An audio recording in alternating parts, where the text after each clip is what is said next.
বাবা, সকাল থেকে বসে আছি হাটে, আজকে আমার ভারী লোকসান হয়ে গেল। এই চিড়ের বস্তাটা আমার বিক্রি হলো না, পুরোই থেকে গেল। কি আর করি, ফেরত নিয়েই যাই, বাড়ি যাই।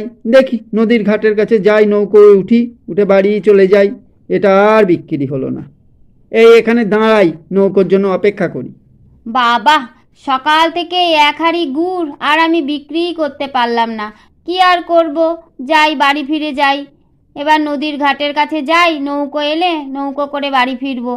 আরে পূর্ণিমা, কি ব্যাপার? তোমার দেখছি এক হাঁড়ি গুড় রয়েছে, তোমার কি ওটা বিক্রি হয়নি নাকি? না জগাদা, এই এক হাঁড়ি গুড় থেকে গেছে। তোমারও তো দেখছি চিড়ে বিক্রি হয়নি।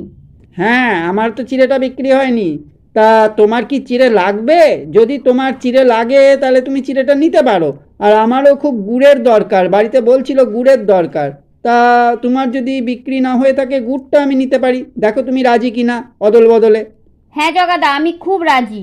ঠিক আছে পূর্ণিমা, তাহলে আমার এই চিড়ের বস্তাটা তুমি নিয়ে যাও, তোমার কাজে লাগবে। আর তোমার গুড়ের কলসিটাও আমাকে দাও, ওটা আমার কাজে লাগবে। না, অদল বদল করে নিই তাহলে। তাহলে আর কোনো ভাবনা নেই, দুজনারই বিক্রি হয়ে গেল, কি বলো? হ্যাঁ জগাদা, ঠিক বলেছো, দুজনারই বিক্রি হয়ে গেল, আর কোনো অসুবিধা নেই। বাহ, এক হাঁড়ি গুড়! দেখা যাক। খুব ভালো, আজকে দারুণ দাম মেরেছি। যা ঠকান ঠকিয়েছি না পূর্ণিমাকে। ওই চিড়ে, ও কি ভাবছে নাকি যে ওর মধ্যে চিড়ে আছে? দেখুক খুলে কি মজা।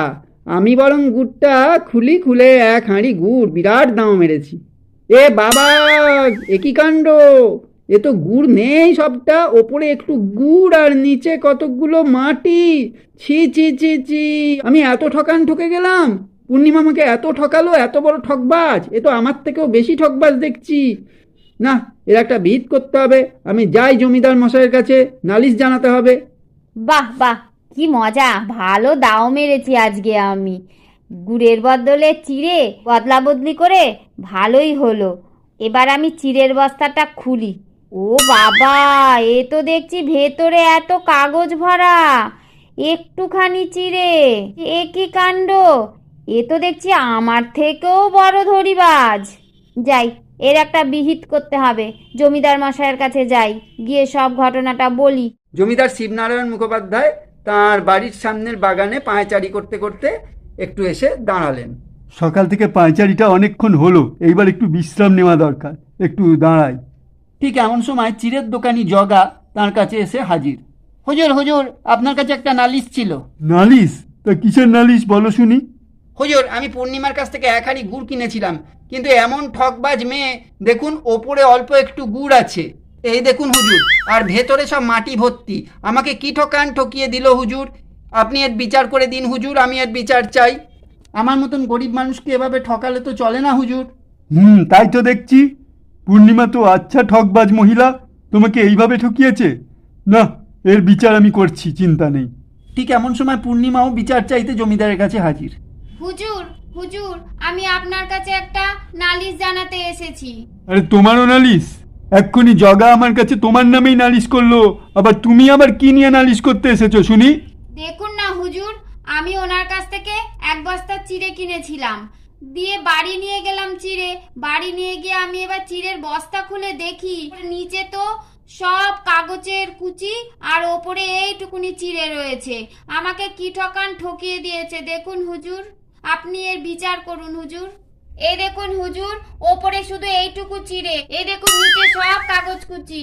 আপনি দেখুন হুজুর, দেখুন। তাই তো দেখছি। পূর্ণিমার মতোই তো জগাও কম ঠকবাজ নয়। কি ব্যাপার জগা, তুমি তো আমার কাছে নালিশ করতে এসেছিলে, কিন্তু তুমিও তো ঠকবাজি করেছো, পূর্ণিমাকে ঠকিয়েছো। কি বলো, ঠকাওনি? এই পূর্ণিমা, তুই আমাকে ঠকালি কেন? বল বল, তোর কলসিতে গুড় নেই তো সেটা আমাকে আগে বললি না কেন? বিক্রি করলি কেন আমার কাছে?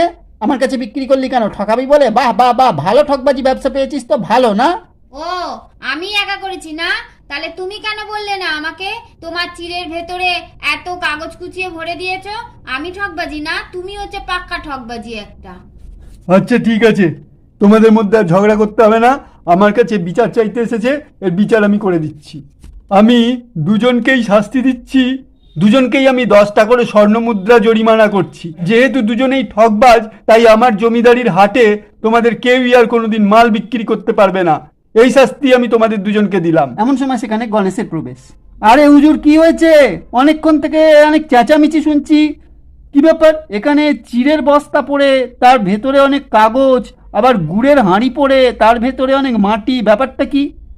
ও হো হো, বুঝতে পেরেছি, এই নিয়েই তোমাদের মধ্যে এত ঝামেলা, তাই না জগা আর পূর্ণিমা? তা আমি হুজুরের বিচার পুরোটাই শুনেছি, আর তোমাদের কথাবার্তাও শুনেছি। তা হুজুর যা বিচার করলে এই বিচারই ন্যায্য বিচার হয়েছে আমি মনে করি। তবে আমার তরফ থেকেও তোমাদের কিছু বলার আছে। হ্যাঁ বলুন গণেশ দা, হুজুর তো যা শাস্তি দেবার দিলেনি, আমাদের তো হাট ছাড়া করলে আবার 10টা স্বর্ণমুদ্রা জরিমানা। আপনি আবার কি শাস্তি দিতে চান? বলুন গণেশ দা, আপনি কি বলতে চান? দেখো, আমি বলি কি, জগাও এক ধুরন্ধর ঠকবাজ, পূর্ণিমাও কম যায় না, সেও এক ঠকবাজ।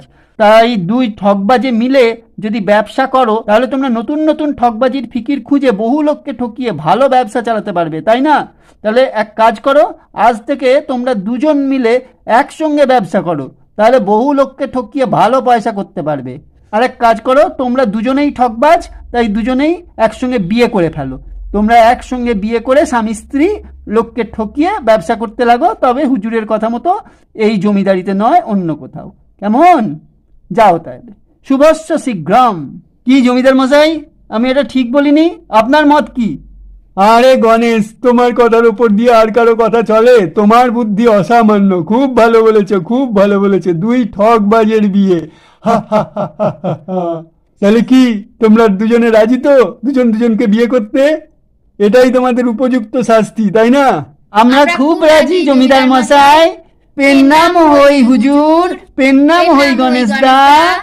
এই বলে দুজনে হাত ধরাধরি করে নতুন জীবন শুরু করতে, নতুন সংসার করতে চলে গেল, আর সারা জীবন লোক ঠকিয়ে খাবে বলে প্রতিজ্ঞা করলো।